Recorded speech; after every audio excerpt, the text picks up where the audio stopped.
이번 시간은 취업 원포인트 레슨 시간입니다. 네. 우리 취준생 여러분들 정말 고민 많으시죠? 맞아요. 네, 내가 뭐가 부족한지, 그리고 기업에 대한 궁금한 것들, 그리고 자기소개서는 또 어떻게 써야 될까? 네. 자, 이 시간을 빌어서 저희들이 많은 도움을 드리겠습니다. 네, 취업 원포인트 레슨 지금부터 여러분의 고민 하나하나 들어보고요. 해결책 저희가 같이 고민해 드릴 텐데요. 자, 다음에 취업 보기 카페 이희정 멘토님 그리고 이지연 게스트와 함께하겠습니다. 두 분 어서 오세요. 네, 어서 안녕하세요. 오십시오. 네, 반갑습니다. 자, 취업정보센터에서는요, 여러분들의 고민을 다음 취업 뽀개기 카페창을 열어놓고 취준생 여러분들의 고민을 받고 있습니다. 네. 카페 들어오셔서요. 포털 사이트 다음입니다. 다음에 있는 취업 보기 카페 들어오셔서요. 왼쪽을 보시면요. 취업 Q&A라는 페이지가 있습니다. 네. 이곳에 궁금한 점, 고민거리 올려주시면요. 우리 고민 해결사분이 읽어보시고 그에 맞는 해결 방안과 정보 확실하게 제시해 주실 텐데요.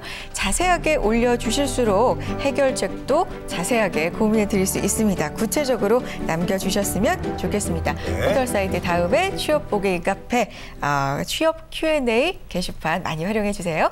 자, 이번 주는 또 어떤 고민들 올라와 있을지 궁금해집니다. 네. 지금부터 한번 살펴볼까요? 네, 152만 취업 준비생들의 공간이죠. 다음에 취업 보객이와 함께합니다. 저는 현재 이 카페 안에 들어와 있는데요. 이번 주 이 취업 원포인트 레슨 또 어떤 고민들이 올라왔는지 궁금하시죠? 첫 번째 고민부터 좀 살펴보겠습니다. 이제 상반기 공채가 마무리가 되면서 하반기 공채를 준비하시는 분인 것 같은데요. 네. 자소서 준비 어떻게들 준비하고 계시나요? 이렇게 제목을 올려주셨습니다. 내용을 살펴볼 텐데요. 아주 짧은 내용이네요. 글재주가 없어서 고민이시라고 하는데 다들 자기소개서 준비 어떻게 하고 계십니까? 뭐 학교 컨설팅을 통해서 하시는지 혹은 책을 보고 혼자 쓰시는지 스터디를 통해 하시는지 아니면 돈 주고 첨삭 이렇게 사이트에서 첨삭을 받는지 이렇게 올려주셨는데요. 사실 자기 혼자 준비하시는 분들이 많겠지만 또 남들이 어떻게 준비하는지도 궁금하잖아요. 그래서 그렇죠. 올려주신 것 같아요. 네. 취업 준비에 있어서 정말 자기소개서 작성, 일명 자소서라고 하잖아요. 네. 정말 중요한데 저희도 취업정보센터에서도 하루 시간을 할애해서 자기소개서 작성법, 전략을 세워드릴 만큼 정말 중요한 과정입니다. 자, 근데 글 써주신 분이 지금 글재주가 없다라고 표현하신 부분에서 진짜 막막함이 느껴져요. 네, 그렇습니다. 근데 또 나름대로 방법은 많이 찾아보셨다는 느낌이 드는 게 네. 학교 컨설팅, 책 보고 쓰기, 스터디, 뭐 유료 컨설팅 많아요. 그렇죠? 네, 그렇습니다. 요즘 시대에 저는 정말 취업을 하라고 한다면 저는 정말 못했을 것 같아요. 정말 빨리 하길 잘했습니다. 이 글쓰기가 정말 어렵잖아요. 그래요. 다른 구직자분들도 정말 똑같은 고민 하실 겁니다. 그렇죠? 맞아요. 사실 대학교 다닐 때는 정답만을 찾잖아요. 과제도 그렇고 시험도 그런데 정작 자신에 대해서 글을 쓰려니까 딱히 정답이 없기 때문에 고민이 많으실 것 같습니다. 이렇게 막막할 때 뭐 어떻게 잘 쓰는 팁이 있을까요? 네, 자기소개서 작성 방법이 아니라 자기소개서를 어떻게 준비해야 되는지 질문해 주신 것으로 자기소개서를 작성하는 데 있어서 굉장히 중요한 질문해 주신 것 같습니다. 말씀해 주신 다양한 방법들이 자기소개서를 작성하는 것을 돕고 있는데요. 내용만으로 보자면요. 개인적인 사전 준비를 먼저 하시고 스터디와 컨설팅을 이용하는 단계로 이어져야 할 것 같습니다. 글재주가 없다라고 하시는 부분이 조금 와닿는데요. 자기소개서라는 자체가 나를 채용해야 하는 근거, 그 설득을 하는 글쓰기이기 때문에 논리적인 글쓰기가 매우 중요합니다. 그렇군요. 스토리텔링이 상당히 많이 강조가 되어 오고 있는데 그렇다고 해서 너무 감정에 치우친 글쓰기가 되면 안 된다. 네. 이런 말씀이십니다. 자, 자기소개서는 기업이나 면접관에게 제가 이런 인재입니다. 네. 좀 뽑아주세요. 이런 설득의 글이기 때문에 너무 또 감정적인 글이 되면 안 될 것 같은데 그렇다면 논리적인 글 어떻게 써야 될까요? 네, 가장 먼저 자기소개서와 관련된 기본적인 강의를 좀 들으시는 게 좋은데요. 이런 강의들은요, 자기소개서 작성 방향을 설정하는 데 굉장히 중요한 가이드를 좀 해주고 있습니다. 이 부분은요, 온라인, 오프라인 강의도 많이 진행되고 있고요. 특히 방학을 맞이해서 학교 취업센터를 방문하시면 자기소개서 작성 외에도 다양한 프로그램에 대해서 교육을 준비하고 있으니까요. 방문해서 활용하시면 좋을 것 같습니다. 그렇군요. 자, 취업센터에서도 이제 자소서 작성에 대한 프로그램들이 있습니다.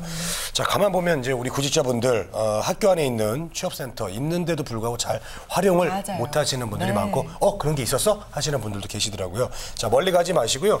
학교 안에 있는 취업정보센터부터 방문을 보시기 바라겠습니다. 네. 또 뭐가 있을까요? 네, 그다음 이제 강의를 들으셨으면 글을 작성해 봐야 될 텐데요. 먼저 그 글의 개요를 좀 작성하는 게 필요합니다. 네. 저희 이제 중고등학교 때 학교 다닐 때 국어 시간에 서론, 본론, 결론에 대한 글의 개요를 좀 작성해 본 기억이 있으실 텐데요.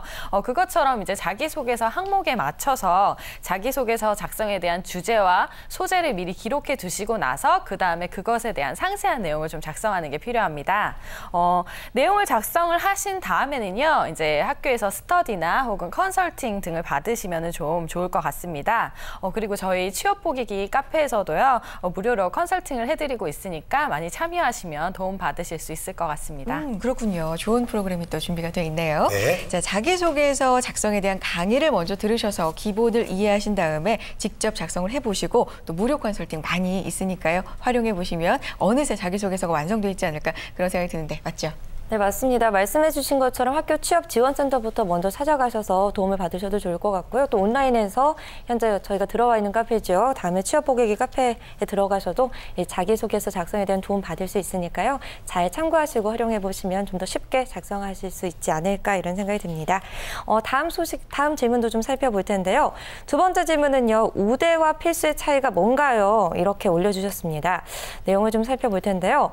이분이 제가 말뜻을 몰라서 물어보는 게 아니라 회사에서 필수와 우대를 나눠서 올리긴 하는데 이해가 안 간다 이렇게 올려주셨습니다. 저도 무슨 말인지 좀 알 것 같은데요. 사실 우대라고 하면 어느 정도 가점을 주겠다거나 좀 더 또 선호한다라는 그런 개념인 것 같은데 네. 솔직히 기업들을 보면 우대인지 필수인지 분간이 안 가요. 이렇게 올려주셨는데 네. 우대라면서 정작 뽑힌 이 사람들을 보면 후덜덜하다 이렇게 올려주셨는데 아무래도 우대사항을 마치 필수 지원 자격처럼 모두 다 갖추고 있다 이런 얘기인 것 같은데 이 뽑히는 사람들을 보면 우대나 필수나 별 차이가 없는 것 같다 이런 내용이었습니다. 많은 분들 공감하실 것 같은데 어떤가요? 맞습니다. 자, 이 부분은 우대와 필수에 정말 말뜻을 몰라서 물어보신 게 아니에요. 스펙에 대한 어떤 고민이 아닐까 그런 생각이 드는데 채용 후에 합격된 사람들을 보면 우대사항이라고 나와 있던 부분들을 거의 다 갖추고 있는 사람들이 대부분이다 이런 말이잖아요. 우대와 필수 과연 의미가 있을까요? 차이가 있을까요?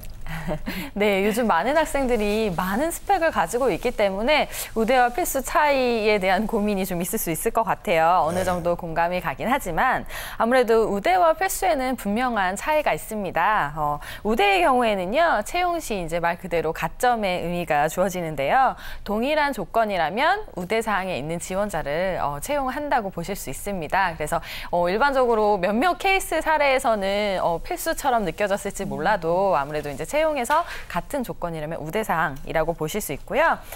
우대사항이라고 해서 무조건 채용의 의미는 아니고요. 그 외에 다른 부분에서도 아마 강점이 있던 지원자가 아닐까라는 생각이 좀 됩니다. 네. 그리고 반면 필수 조건에 해당하는 경우는요. 이게 없으면 불합격의 이유가 됩니다. 그래서 취업을 위한 기본 사항이라고 보시면 될 것 같습니다. 네. 자동차 고를 때 기본 사항과 옵션의 차이 아닐까요? 그렇게 볼 수 있을까요? 그렇게 볼 수도 있겠네요.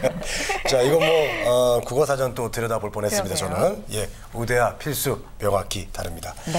자, 근데 또 제가 채용 공고를 보면서 궁금한 것이 외국어 가능자와 능통자입니다. 맞아요. 가능한 거랑 능통한 거랑. 그냥 뭐 간단한 회화가 되는 거랑 조금 더 깊이 들어가서 대화할 수 있는 거 이런 차이가. 유창한 거랑 그런 차이일까요? 네, 그렇죠. 아무래도 지원자들은 영어 가능자, 능통자가 되는 순간 나는 지원하면 안 되겠다라는 생각을 하시기도 하는데요. 그렇게 까다로운 조건은 아니라는 얘기를 좀 드리고 싶습니다. 일반적으로요, 딱 정해진 규칙은 없지만 기준은 없지만 가능자라고 하면요, 약 토익 한 700점 정도. 왜냐하면 영어 가능자라면 이제 성적을 한 번씩 시험은 좀 봤다라는 정도가 되어 있어야 될 것 같고요. 이메일을 통해서 업무가 가능한 정도면 됩니다. 어려운 경우에는요, 유선상의 통화로 메일로서 업무를 진행하겠다라고 하면 되기 때문에 이메일 작성 정도가 가능하면 가능자 정도로 볼 수가 있고요. 네. 아니 저도 이게 간단하게 외국 사람들 만나면 밥 먹었니? 잘 지냈니? 이리 가자 저리 가자 이 정도는 할 수 있습니다. 가능자. 예, 그럼 가능자네요. 예, 우리 지현 씨 같은 경우는 이제 능통자라고 할 수가 능통자. 있겠죠. 완전히 이제 뭐 그러네요. 거의 깊은 네. 대화도 하실 수 있으니까. 자, 근데 이 정도면은 외국에 거의 좀 오랫동안 살다 와야 되는 사람 아닐까요? 능통자요? 네, 능통자.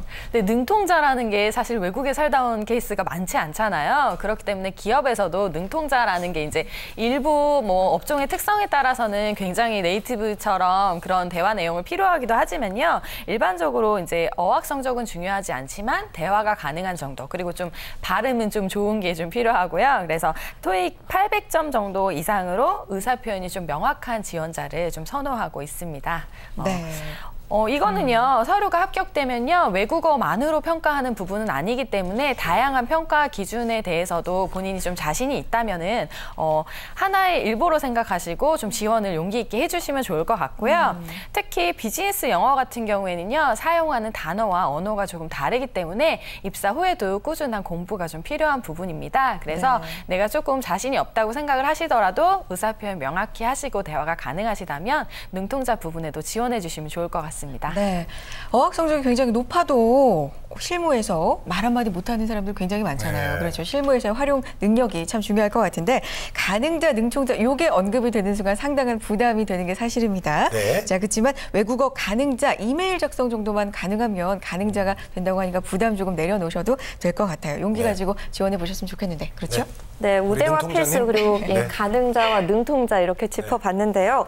두 가지 모두 이 채용의 조건이긴 하지만 절대적인 평가 기준이 아니라는 점을 꼭 기억하시면 좋겠습니다. 또 지원 전부터 너무 망설이지 마시고요. 이 자신감은 성공으로 이끄는 제1의 비결이다 이런 말도 있죠. 그러니까 자신감을 갖고 원하는 기업에 이 필수 자격 조건만 갖추신다면 꼭 지원을 해보시면 좋을 것 같습니다.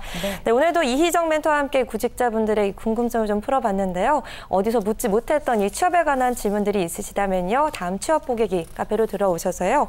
이제 Q&A 게시판에 궁금한 점을 좀 자세히 올려주시면 다음 주 이 시간에도 또 많은 고민들을 풀어보도록 하겠습니다. 네. 고맙습니다. 자, 모든 취업 준비생들의 고민이 해결되는 그날까지 취업 원포인트 레슨이 함께 도와드리겠습니다. 네. 자, 취업 원포인트 레슨 글 질문 많이 남겨주시고요. 저희 모두 그 고민을 해결할 수 있도록 도와드리겠습니다. 네. 자, 함께해 주신 이희정 멘토님 고맙습니다. 고맙습니다. 그리고 이지영 캐스터 고맙습니다. 고맙습니다. 예.